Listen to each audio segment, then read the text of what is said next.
दोस्तों, क्या आप भी मानते हैं कि घर चलाना कोई आसान काम नहीं है?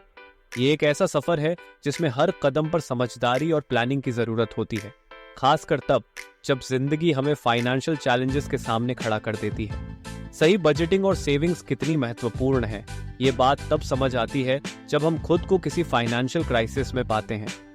आज के इस वीडियो में मैं आपको कुछ ऐसे प्रैक्टिकल और स्मार्ट तरीके बताने जा रहा हूँ जो न सिर्फ आपके खर्चों को कंट्रोल में रखेंगे बल्कि आपके परिवार की खुशियों को भी बरकरार रखेंगे। ये टिप्स आपको कोविड-19 जैसी किसी भी सिचुएशन में फाइनेंशियली स्टेबल रहने में मदद करेंगे। तो चलिए जानते हैं कि कैसे थोड़ी सी समझदारी और थोड़ी सी प्लानिंग से आप अपने फाइनेंशियल फ्यूचर को सुरक्षित बना सकते हैं। इस वीडियो को लास्ट तक जरूर देखें क्योंकि ये टिप्स आपके फाइनेंशियल हेल्थ को बेहतर बनाने में जरूर मदद करेंगी। घर चलाना कोई साधारण काम नहीं है और इस बात की सच्चाई तब और भी अधिक महसूस होती है जब हम किसी फाइनेंशियल क्राइसिस से गुजर रहे होते हैं। जैसे अगर हम कोविड-19 के समय के लॉकडाउन की सिचुएशन की बात करें तो कई लोगों की जॉब्स चली गई, सैलरीज में कटौती हो गई और बहुत से काम बंद हो गए। ऐसे हालात में हमने क्या किया? हमने परिस्थितियों के साथ तालमेल बैठाना सीखा क्योंकि हमारे पास कोई और ऑप्शन नहीं था। जरूरतें चाहे कितनी भी अधिक हों, लेकिन रिसोर्सेज हमेशा लिमिटेड थे और हमने उन्हीं लिमिटेड रिसोर्सेज के साथ खुशी से जीना शुरू कर दिया। ये एक छोटा सा एग्जाम्पल है कि अगर हम चाहें तो स्मार्टली खर्च करके अपने लिए फ्यूचर की रिस्क मैनेजमेंट प्लानिंग कर सकते हैं। और ये प्लानिंग तभी सक्सेसफुल होगी जब आप अपने घर से ही सेविंग्स की शुरुआत करें, क्योंकि हमारे अधिकतर एक्सपेंसेस का सीधा कनेक्शन हमारी फैमिली की खुशियों और जरूरतों से जुड़ा होता है। इसीलिए इन्हें पूरा करते समय स्मार्टली खर्च करना जरूरी है। इस एपिसोड में हम अपनी सेविंग्स की गुल्लक में वो टिप्स जोड़ेंगे जो फैमिली एक्सपेंसेस को कम करने में मदद करेंगे। दोस्तों, जैसे सुई चाहे छोटी सी हो लेकिन काम की बहुत होती है, वैसे ही हमारी हर छोटी बचत भी हमारे बड़े बड़े खर्चों के होल्स को पैच कर सकती है। तो छोटी ही सही, लेकिन सेविंग्स की शुरुआत तो करें। चलिए इस बात को हम सर जॉन टेम्पल्टन की लाइफ से समझते हैं।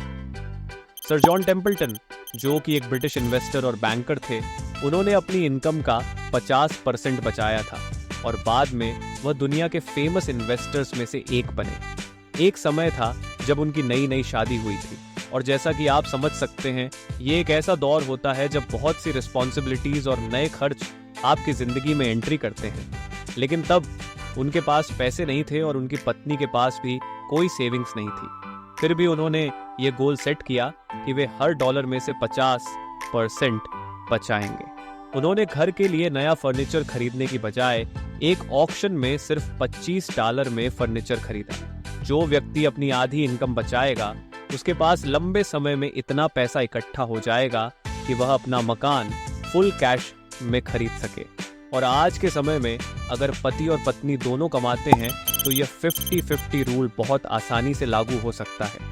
आप ऐसा भी कर सकते हैं कि किसी एक की सैलरी को पूरी तरह से अनटच्ड रखें ताकि वह आपके लिए एक बेहतर फ्यूचर सेविंग्स की तरह काम आए। और अगर आप ऐसा करते हैं तो आपको अलग से कोई सेविंग्स अकाउंट खोलने की जरूरत नहीं है। ये काम आपको सैलरी आने के तुरंत बाद ही करना है। लेकिन इन सब चीजों से पहले यह जरूरी है कि हम उन खर्चों पर ध्यान दें जो न तो जरूरी हैं और न ही हमारे लिए फायदेमंद। एक्सपेंसेस को कम करने का सबसे बड़ा रीजन यही होता है कि हमारे साथ कुछ खास लोग और उनकी जिम्मेदारियां भी जुड़ी होती हैं। अक्सर सैलरी आने से पहले ही हमें पेमेंट्स के लंबे बिलों की लिस्ट दिखाई देने लगती है, जैसे credit card bill, education loan, vehicle loan और हर महीने के फिक्स्ड एक्सपेंसेस। ऐसे में कई बार हम फ्रस्ट्रेटेड हो जाते हैं और सेविंग्स तो छोड़ ही दीजिए, बजट भी मैनेज करना मुश्किल हो जाता है। इसके लिए सबसे पहले आपको इस गोल्डन रूल को फॉलो करना होगा कि स्पेंड लेस, यानी जितना आप कमाते हैं हमेशा उससे कम खर्च करने की कोशिश करें। हाँ, ये थोड़ा मुश्किल जरूर है लेकिन नामुमकिन बिल्कुल नहीं। इसके लिए आपको अपने फैमिली एक्सपेंसेस को कम करना होगा और इसके लिए परिवार में ट्रांसपेरेंसी का कल्चर डेवलप करना होगा। जब आप अपने परिवार की मौजूदा फाइनेंशियल कंडीशन को ओपनली डिस्कस करते हैं तो बच्चों और बाकी सदस्यों को भी उन खर्चों के बारे में समझाना आसान हो जाता है जिन्हें मैनेज करना फिलहाल थोड़ा मुश्किल है। दूसरी जरूरी बात यह है कि घर का एक मंथली बजट तैयार होना चाहिए। एक सही मंथली बजट तैयार करने के लिए सबसे पहले आपको ये जानना जरूरी है कि कैसे एक सही बजट बनाया जाए। जब भी आप बजट तैयार करते हैं तो आपको उन खर्चों पर कटौती करनी चाहिए जो अनावश्यक हैं। साथ ही उन चीजों पर भी कटौती न करें जिन्हें पूरा करना जरूरी है। बजटिंग का सीधा और सिंपल मतलब है कि आप अपने पूरे महीने के खर्च का अनुमान लगाएं और उसके हिसाब से पैसे खर्च करें। इमरजेंसी फंड भी बेहद जरूरी है। आप अपनी इनकम का 5 से 10% इमरजेंसी फंड के तौर पर बचा सकते हैं ताकि किसी भी इमरजेंसी सिचुएशन में वह फंड तुरंत काम आ सके। टेक्नोलॉजी ने हमारे लिए बहुत सी चीजें आसान करती हैं, लेकिन साथ ही कुछ आदतें भी बिगाड़ दी हैं, जैसे कि ऑनलाइन पेमेंट्स। अक्सर हम छोटे छोटे पेमेंट्स करके भूल जाते हैं और ये छोटे छोटे खर्च हमारे बजट पर बड़ा असर डाल सकते हैं। इसलिए हर महीने की ऑनलाइन पेमेंट हिस्ट्री को देखना और अननेसेसरी खर्चों को अवॉइड करना जरूरी है।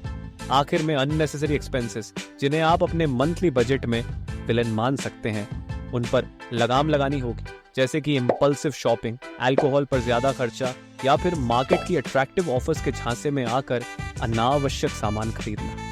तो दोस्तों, उम्मीद है कि आज के इस वीडियो में दिए गए टिप्स आपके लिए मददगार साबित होंगे। याद रखें, फाइनेंशियल प्लानिंग और सेविंग्स सिर्फ नंबर्स का खेल नहीं है, बल्कि ये आपके और आपके परिवार की खुशियों का फाउंडेशन भी है। थोड़ी सी समझदारी और सही प्लानिंग से आप न सिर्फ अपने घर के खर्चों को कंट्रोल में रख सकते हैं, बल्कि एक सुरक्षित भविष्य की नींव भी रख सकते हैं। अगर आपको ये वीडियो पसंद आया हो तो इसे लाइक जरूर करें, अपने दोस्तों और परिवार के साथ शेयर करें और अपने चैनल ज्ञान ग्रिड को सब्सक्राइब करना न भूलें। हम ऐसे ही और भी इंस्पायरिंग और इंफॉर्मेटिव वीडियो आपके लिए लाते रहेंगे। धन्यवाद।